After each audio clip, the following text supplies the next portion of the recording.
Hi everyone. Electric cars are definitely going to be a part of our driving future, and I'm already a little bit prepared. I've got an electric charging unit at the side of the house, and the main reason was because one of my lad's girlfriends was in the process of ordering this car. It's a Seat Leon and it's a hybrid, it's a plug-in hybrid. It's got a 1.4 turbocharged petrol engine combined with an electric motor. And these plug-in hybrids, I personally think they're a good fit for a lot of people. This one, as we can see here, hopefully on a dashboard, has got a range of about 33 miles. Now, what I've done, I've plugged it in, I've charged it fully, and it took a little over 3 hours, close to 11 kilowatts worth of charge. And I think, if I remember rightly, in fact, I'll just have a quick look, the car's not on. It was £1.84 actually in cost. So that's not too bad. So £1.84, we've got potentially 33 miles. Let's see, real world, just how many miles we can get out of it. And it's the first time I've driven this car, so a little bit of pressure on me. Okay, I need to try and work out how to get it into electric mode. Now, down at the bottom of the screen, there is a little symbol. I think it's on electric mode as it is. Car, battery, yeah, it's in E mode. I have had a little play around with it, so I sort of know where everything is. And let's get going. I'm going to do a mixture of different, there you go, I haven't even got my mirrors set. Side ones are fine, but I'm going to do a mixture of drives or driving. I'm going to do some town stuff, I'm going to do some open road stuff, but I'm going to try and keep it on E mode as much as I possibly can. Let's have a little go. Now, I am sort of used to hybrids because you'll see it in a second as well.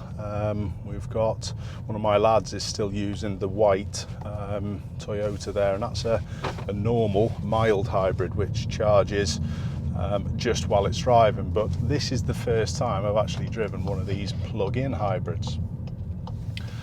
Personally, I think they're a good fit for a lot of people. I do want to have a quick little talk about actually buying an electric car. People don't realise the environmental impact of producing a big electric battery and a fully electric car. And for a majority of uses, I would say a plug-in hybrid like this would be ideal. The battery's smaller, so the environmental impact in making a smaller battery is better.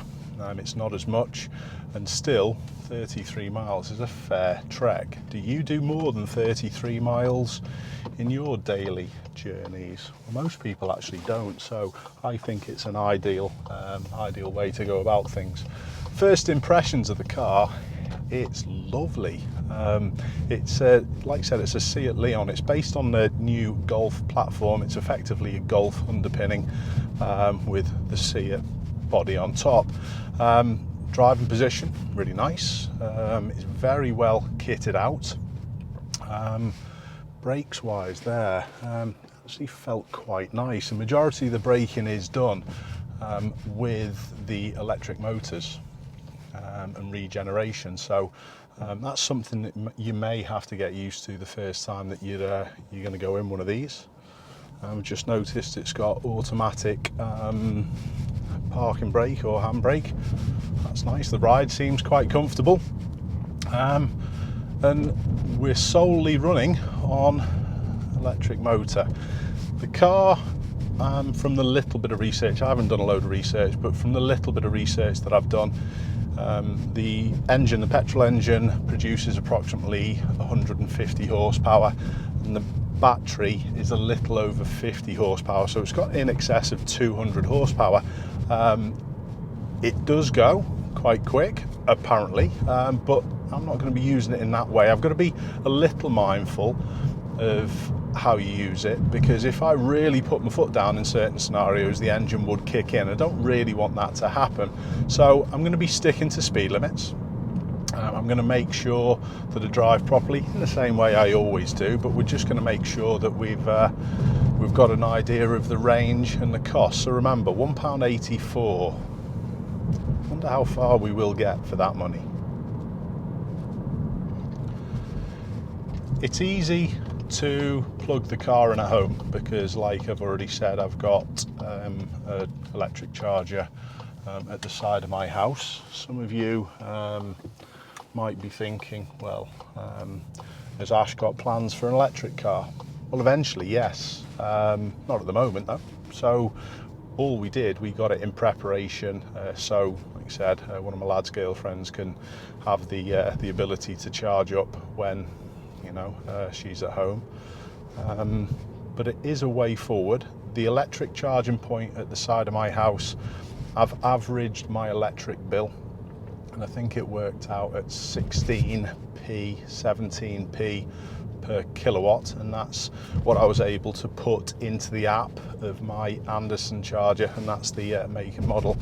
There are cheaper options for wall chargers, but we decided to go for one that aesthetically looked a little better. It seemed to tie in with the house. The cable is able to be wrapped around, it doesn't dangle down. So we decided to go for that one. Like I said, you can get cheaper options. But all in all, the cost of charging from home, I think, is pretty reasonable. Is it like that when you're out in what I call the real world? Well, no, it's not. I am going to do a separate video on charging outside. I've never visited an electric charging station and charged the car while I've been out. So I am soon going to do the same. Oh, don't like the horn. I am soon going to do a charging video on exactly that. I'm going to visit a number of charging sites and see just how easy it is to get charging the car from a total newbie like me. So we are going to do that with this car going forward. But for now, I still haven't gone below 33 miles. I think I've travelled more than a mile as well. Now, it will, I'm suspecting, adjust its range depends on how you drive, and I do drive quite economically. I try and keep things flowing and moving, and I'm quite gentle with the controls. So we're just going to have a little look to see exactly how long we get from it. The performance of this Seat Leon does seem pretty good in just electric mode as well. Little look now as I get on to 50 limit a little touch further. It's 40 for now, but acceleration's reasonable. It's responsive as you would expect from an electric motor. Let's have a little look. 40 to 50 just with electric, and my foot's not even to the floor. Yeah, there's plenty in it. So if you're thinking about maybe excuse me, if you're thinking about maybe going for a plug-in hybrid, this sort of power that we've got on this car is more than adequate. I think the claimed 0 to 60 time, it's not just on electric motor, but the when you've got both systems running, is under 7 seconds to 60. So it's actually quicker than my my 320 diesel BMW. So it's got plenty in it. Economy wise, obviously with the electric motor, we're finding out, you know, the cost of running it from what I'm doing today. But luckily enough, my lad's girlfriend, she's got an electric charging point at work, and she's working up in Chorley. I think it's 27 miles or so from where I am in Liverpool up to Chorley. So luckily enough, she can charge it at ours and then charge it at work. So her fuel use at the moment is absolutely nothing, which is brilliant. It is quite quiet as well, as you would expect. There's a fair bit of road noise. and personally I think that they build that into these hybrid cars a little bit as well. I think it gives you a little bit more ability to judge speed. I think if it's totally silent, it makes things quite difficult. The cost of electric vehicles at the moment, I think, is quite expensive. They're not really for the masses yet, unless you buy second hand. But the cost of this vehicle, I thought, was really reasonable. It's, I think, list price for this car is over £35,000, so that's really expensive. But this car is the first car that my lad's girlfriend is actually leased, and sometimes the lease costs can be pretty good. I think she's got a 17,000 mile a year lease, and the car with I think it was about £1,000 deposit is under £300 a month.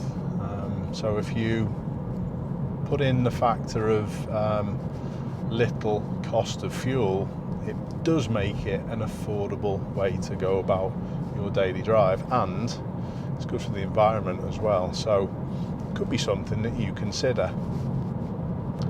I've not once had the normal engine or the petrol engine kick in. It's been more than happy to do all the stuff that I've done just with the electric motor, so that's pretty good. I am going to test it a little touch further up. We've got a little bit faster road. I've been told by the people who drive this car that it's quite comfortable at 70 miles an hour with the electric motor as well, which is what I would expect. If you're buying a plug-in hybrid, you really need its operating speed to be covered with just electric, else it seems pretty pointless if you're doing a different type of journey. By backing off your gas early, it helps with regeneration. Like I said, it's something that I do naturally, so it's not something that I'm trying to eke out every mile, like I've said. That's how they work. As you do slow down, if you didn't know this, you may very well know this, but as you slow down, it uses the energy that your car's got and stores it back into the battery. It's only a small amount, but every little helps. So 54 miles an hour. I know we've got a 60 limit here, but 54 miles an hour for the electric motor is not an issue. There's a little bit of wind noise. You do tend to notice that. I find just my first impressions of driving a car, you hear the wind a little bit, where I suppose you'll be used to the engine sound. The tyre noise is also something that stands out a little more, because again, there's no engine sound. But it's not too dissimilar from driving just a normal engine car.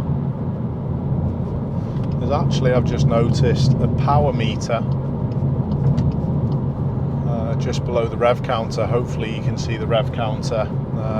It's on 0, so the engine's off, and there's a power meter below it, and I'm suspecting if you pushed the power meter up to where the 0 is, that's when the engine's going to kick in. So, like I said, I've not driven this whatsoever.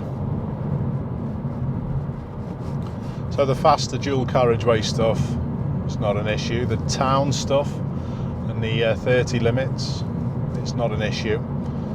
I've just changed my mind on where I was going to go. I was going to go a different route, but because I'm not using up the miles as quickly as I would probably like, it's going to take me a blasted age to do this video.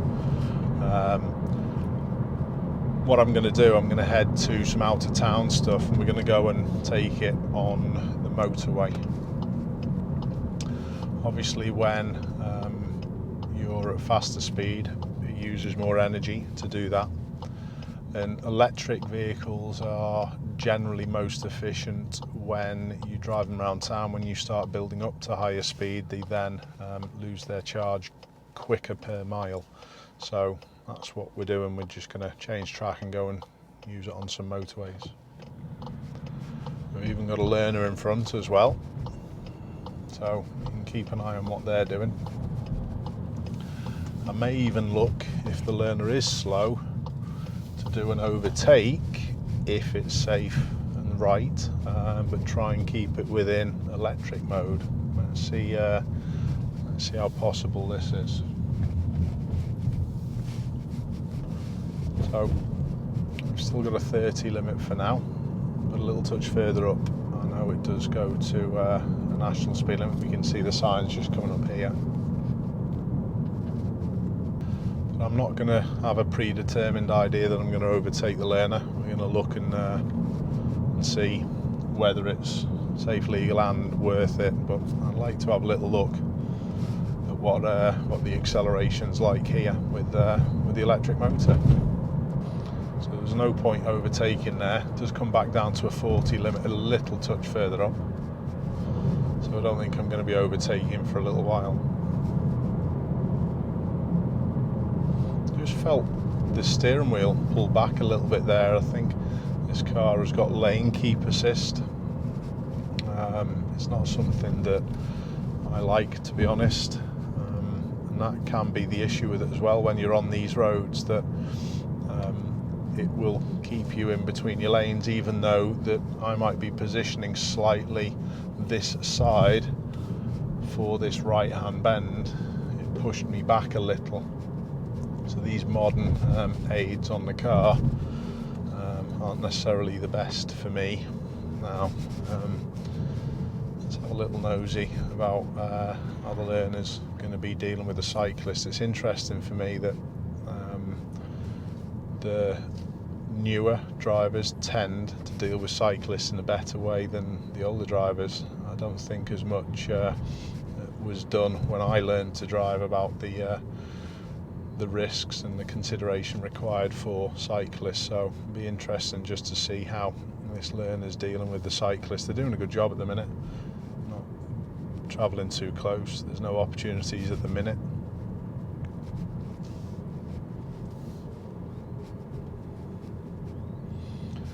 There's a couple of bends coming up. After this bend, I know that there is a section of road shortly where overtake may be suitable.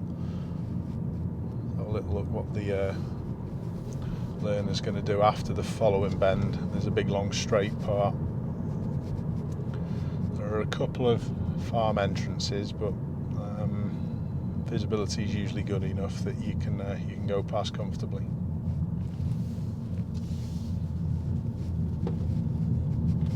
So there is plenty of room. Signal to warn other people behind, and I'm using lane 2 fully. Again, the car pushed me back away from that line, and I had to steer it through that resistance. And like I said, that's something that I don't like about these modern cars. But coming back to the learner, nice overtake, well done, good on you. Just after this next bend, there is another straighter part where I may look to do an overtake. It's just a little touch further up. So let's have a little look to see whether, first of all, it's worth it, and secondly, we can do it within the power boundaries of the electric motor. So we've got a nice clear road. I am going to head us out. No problem. But again, the car's pushing me back away from that line after I completed the overtake. So just be careful of that on these modern cars. For me, it would be something that I would disable, but I'm not going to change all the settings on my lad's girlfriend's car. But can you drive it in a spirited way? Let's have a little look down this next section. I'm not going to be wringing its neck out. I'm still going to keep it within the boundaries of its battery power. I don't want to go to petrol, but you can drive it spiritedly still. It's actually quite impressive, to be honest. think that was a message again about driving within the lane. Just because I'm positioned, it's fighting against me. Don't like that, not impressed with that. Because I'm positioning for best view, it's pulling me back at certain times because I want to be over here on this right hand side, and slow. Now my view's good, and off we go. That was an interesting one. Again, even if you are making progress, make sure you make progress to what you're seeing. Knowing a world that I was ever going to be caught out there by suddenly seeing the cyclists and not being able to slow and deal with it before I get to them. You shouldn't ever push your speed on beyond that ability to do that. Tell you what though, battery power alone in this car is good. And to use a fair bit of brake to actually come in towards that corner. The brakes seem quite nice and progressive as well. They do have that balance between regeneration and actually using the mechanical brakes down to a fine art nowadays. They've come on quite a way in the last number of years, and it's an impressive bit of kit. Do all your braking in a straight line, sort it all out before there, balance your car to go round the corners, and you won't get yourself into bother. Balance. That's a little bit of a skill that a lot of people do lack. They go barreling into corners. With the electric motor though, it's important to feather really lightly as you go round, because you've got a lot of torque instantly to go around these bends. You don't want to press it too much. Light, balanced, slow, light, balanced. The car keeps on fighting away with this steering wheel to keep me within the lanes. I'm not impressed with that. But I am impressed with the performance of the battery. Okay, uphill, faster road, we're moving on to a 50 limit. Acceleration off the mark is again much more than you need. It's very good. It does surprise me that if, as I stated a little earlier, the battery or the electric motor power is only just over 50 horsepower. It does seem more than that, to be honest, but don't know. I'm not a great man for stats of cars, to be honest, but it does feel significant, and this would be a quick machine if we got the petrol engine involved as well. This car, like I said, is the same vehicle effectively as the new R8 Golf. It's actually the same as the new Audi A3 as well. There's a few other vehicles within the Volkswagen group that actually share the underpinnings. All the manufacturers put their own sort of stamp on things, their own, again, steering wheel fighting me away off that line where I'm trying to give the vehicles room that side. Can't signal because there's side roads, so again, I know I've had a little bit of a moan about it, but for me it's a little safety problem that manufacturers probably need to work out a little bit. I know it does keep away from big proper accidents where people drift off and maybe go towards the oncoming vehicles, but for me I don't like it. But yeah, a lot of manufacturers in the Volkswagen group use this same technology. They do it with a different output as well. This is 204 brake horsepower. I do know that they do it in a 245 brake as well, which is actually, a lot of people may know, the Volkswagen Golf GTE, and it's the same as in that scenario.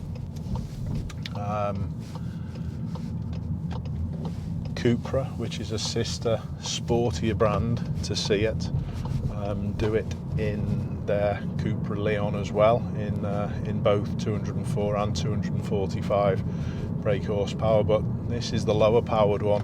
I can assure you there's plenty in it It's a cracking motor.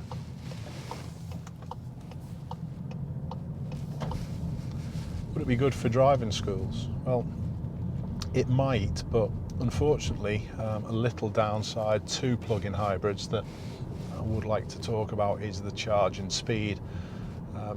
My electric charger at home can charge at 7.2 kilowatts, but this car is limited to 3.6, so it effectively takes twice as long to charge, and it took 3 hours to get the 33 miles or so. So it's fine if you're charging overnight, but if I was to use this as a driving school vehicle, I'd get through those 33 miles in a couple of hours.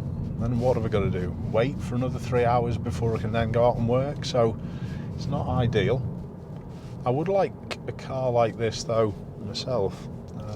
I suppose having the luxury of doing 30 odd miles on electric power, but then not having that range anxiety, as some people use the phrase. You don't have that range anxiety because you've always got the petrol engine as backup. I could go down to London if required in this quite comfortably, and it wouldn't be an issue because you could run it in hybrid mode, still be very efficient, or literally just run it in normal mode with the petrol engine if you haven't got any electric charge. Wouldn't be a problem. Would a plug-in hybrid like this be ideal for your usage? How much fuel would you use if you purchased or leased a plug-in hybrid like this? 30 odd miles. Would you be able to sort out your daily commute or daily drive with that sort of range? Let us know in the comments if you would or wouldn't. So we've been going a while and we're down to 15 miles, so I've used just a little bit over half. I am going to have a quick look if I can, just to try and find out the mileage that I've actually done. It's got to be under vehicle.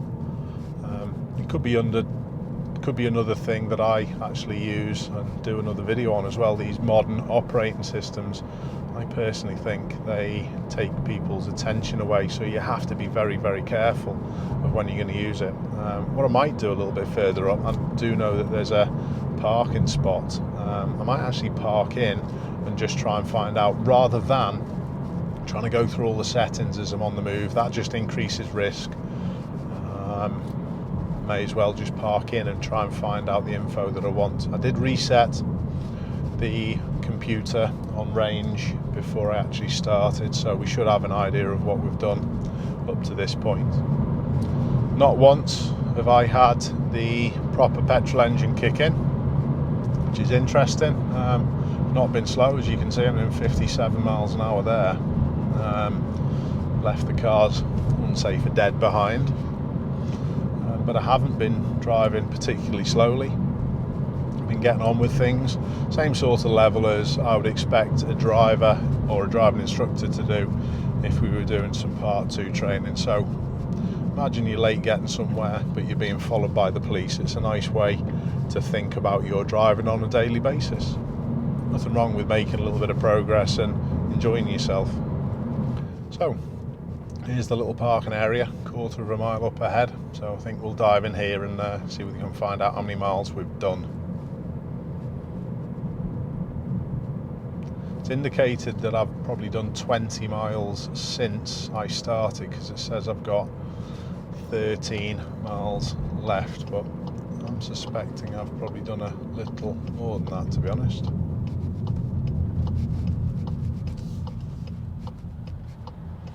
Going to move to the other end of the parking area as well. Why do you think I've done that? I don't want to go to the very end, but I have gone a little further than I was going to originally when I saw that one parked. Let us know what you think and why I've done that in the comments. So let's see whether we can find out what's what. Don't don't think I'm going to be able to do this. Driving data. Ooh. So, in 53 minutes, I've done 22 miles. That's pretty good. Because it started off with 33 and it says I've got 13 left. So I've sort of gained 2 miles as well, which, like I said, if you drive economically in a good way, you should be able to eke out more than maybe 33, 34 out of it. It's interesting. Let's get on with it. This is where it might come back down as well, because we have got a little bit of motorway stuff a little touch further up that I'm going to do. So I'm going to nip onto the M50. Tell you what's mileage? 13 miles. What I might do, I might go all the way down to the other end of the M58 and then pop onto the M57 and keep going on that M57 motorway until I run out of juice. Sounds like a plan. Why did I leave myself a little bit of room from the other end of the parking area as well? I'm going to tell you. Answer in the comments would be appreciated. A motorway slip road could very well be a test of whether or not I can keep it in electric mode or not, because I want to make sure I'm up and on with it.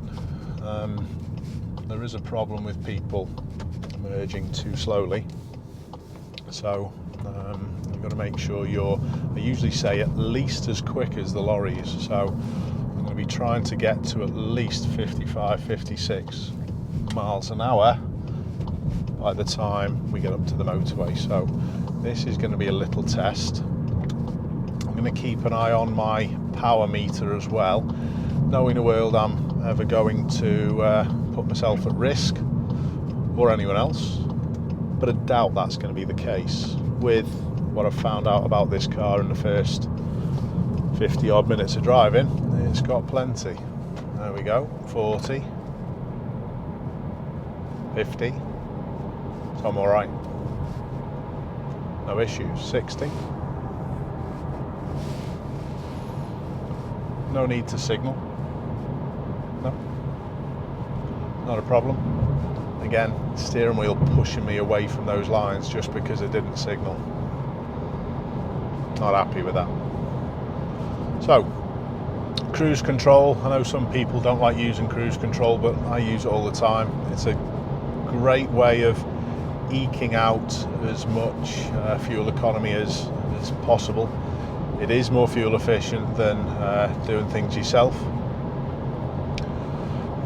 Lorry drivers use it a lot, but other motorists, car drivers in particular, seem to be quite scared of it. Use it when you've got some quiet sections of road. Shouldn't be using it when there's a big speed adjustment that you need to do. But I'm going to be using it now as much as I can to try and maximise what we get. So it's showing 10 miles on my dashboard, but it's saying I've done 24 since I've started. Now 9 miles. It is going down a lot quicker. I know it will do because I'm travelling at a higher rate. But like I mentioned before, the sort of like energy per mile that you use is going to be higher on a motorway than it will do in town, and that's something to bear in mind. Maybe the type of driving that you do could say that maybe a normal car might be a little bit better for you, considering the maybe extra expense of a plug-in hybrid. 7 miles left, 26 miles covered. So as you can see in a few miles of motorway stuff, that balance is being readdressed. And that's usually the case, that's what I expected. So we're coming to the end of the motorway. Let's get that cruise control off. Let's do a little bit of regen. So this all now is feeding the car's energy back into that battery. Only 6 miles left of electric range. Done 28 miles, so It seems to be 33, 34 miles that we're likely to be getting out of it, which is what we really started off with. But hopefully you've been able to see the difference in what it's been like on the town roads compared to the motorway.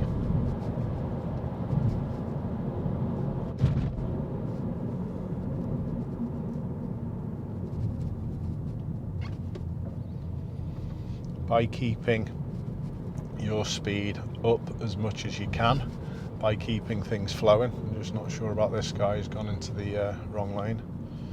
But yeah, by keeping your speed up as much as you can, average speed, by slowing early and keeping things moving quicker when you can get going, is the key to decent economy.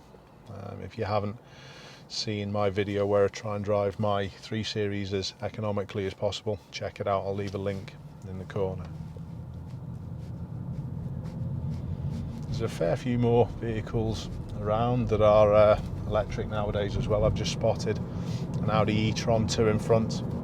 We're actually being followed as well by a Cupra Formentor, which is again same sort of platform as this, but a little bit bigger vehicle, SUV. What should we do about this one? Are we ever going to pass on this side? No chance. We're going to do it properly.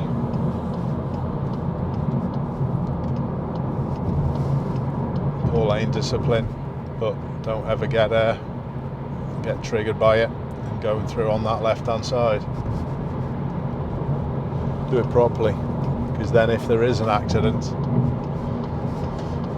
you should be in the clear. Don't ever take that risk. 73 miles an hour I got up to there, so as you can see, it's easy to even break the speed limit with the power that we've got. Here's the Cupra Formentor, quite like them as well. So I'm going to keep going on this motorway.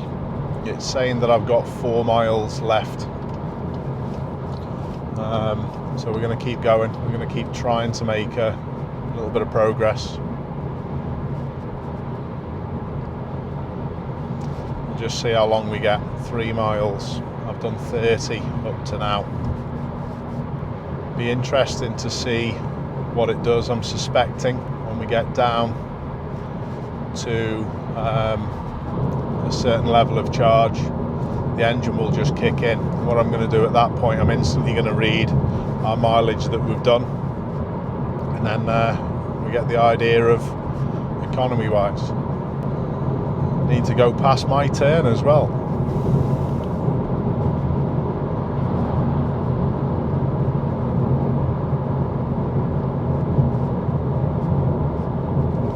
I'm going to head off here, however, and just start heading back towards mine. I've got 2 miles left in the so-called electric tank. I'll be interested to know in the comments as well that if you operate an electric vehicle or even a plug-in hybrid, has it changed how you drive? I do see comments on my videos all the time of how electric vehicles do tend to change people how they operate the vehicle on a daily basis. That's interesting.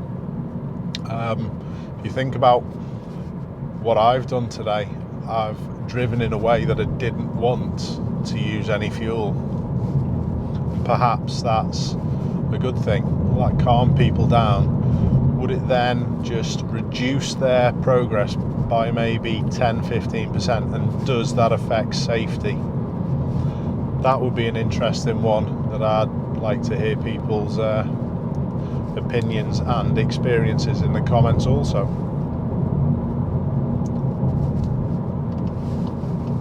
So we're down to 1 mile, 3% on charge. I've done 33 miles. Will I get 34 out of it? I'm not coming back into the left just yet. Make sure I'm through the junction.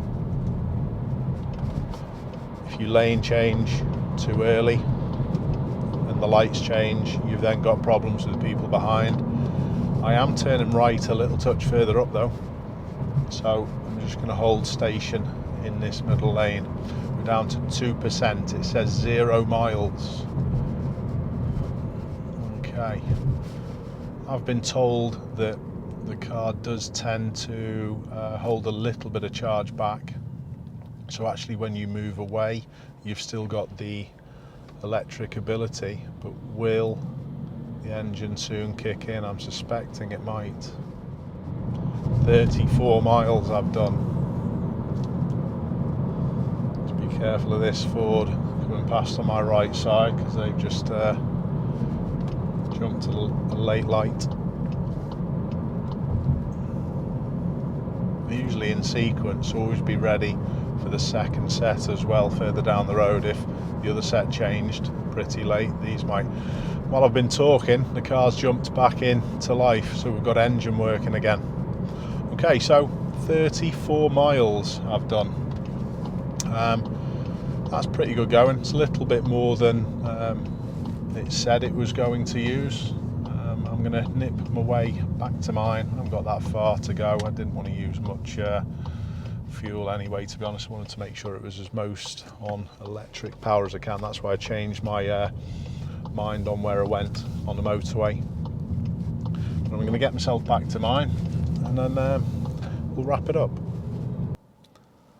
The car still shuts off at lights.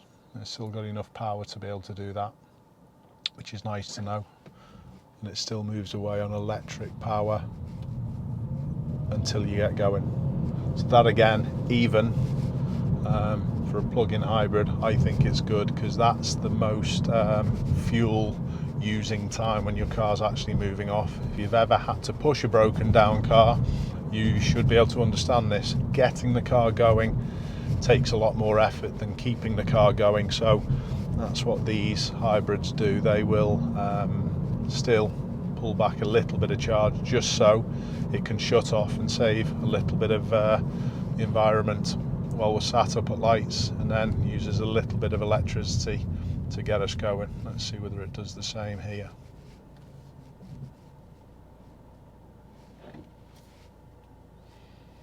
It's making a liar out of me now. No, it's not. So here we are back home. I'm going to plug in and charge up in a second. I'd just like to mention one little thing that I forgot to talk about while I was on the move, and it's charging times of day. I know some people will have much bigger and better knowledge than I've got on this, but charging at night can often be a cheaper rate. What I've done with this is I've taken my household average cost for consumption and then just put it into my app, so it's an average. There would be a more expensive charge in the daytimes, I'm suspecting, than it would be at night, but I'm not actually sure. I haven't actually looked into it, but we've done 34 miles at a cost of £1.84. Now that's pretty good going in anyone's book.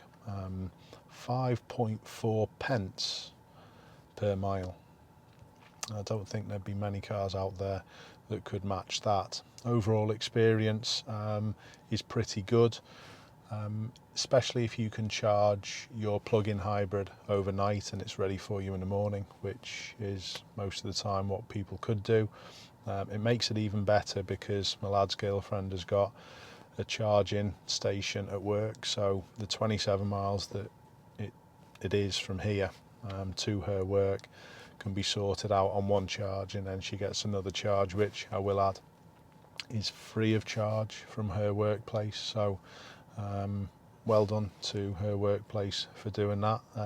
Most workplaces should nowadays have an option for electric charging, especially the bigger companies. It should be the case. So it's a cheap way of running a car, and if you were to use fuel for those miles a day, I'm suspecting it would probably cost 40 to 50 pounds a week. I would have thought. That's just quick maths in my own head. So effectively, if you go back to what I was saying about the cost of the car, approximately £300 a month, If you're knocking £50 a week off that, a car like this that effectively costs you £100 a month, all right, I'm sorting out the electric from the house. I'm not fussed on that, to be honest, but it is a cheap way of running your car, even if you had to pay for the electric yourself. So 5.4p per mile. Let us know in the comments what your car does, and all the other questions I've asked while I've been out about your experience of driving an electric vehicle. Does the way you drive change? Have you considered the difference in the environmental impact from your car that you drive to maybe switching over to an electric vehicle? If you've got a massive battery pack in your electric vehicle, you would have to use it for a big length of time, a long length of time, for many, many years at many thousand miles, for it to not have, or for it to have a better impact on the environment. A lot of people don't realise that. We're all getting pushed towards these electric cars, and they're definitely the future, but maybe a plug-in hybrid that, like I explained, isn't as big an impact on the environment could be the way forward for you. Let us know what your thoughts are on this. It is something that we're going to all have to look at going forward. Last little thing, just before I go, what car do you think I should get next? Fully electric? Plug-in hybrid? Is it going to be a BMW? Don't think so. See you soon. Thanks for watching.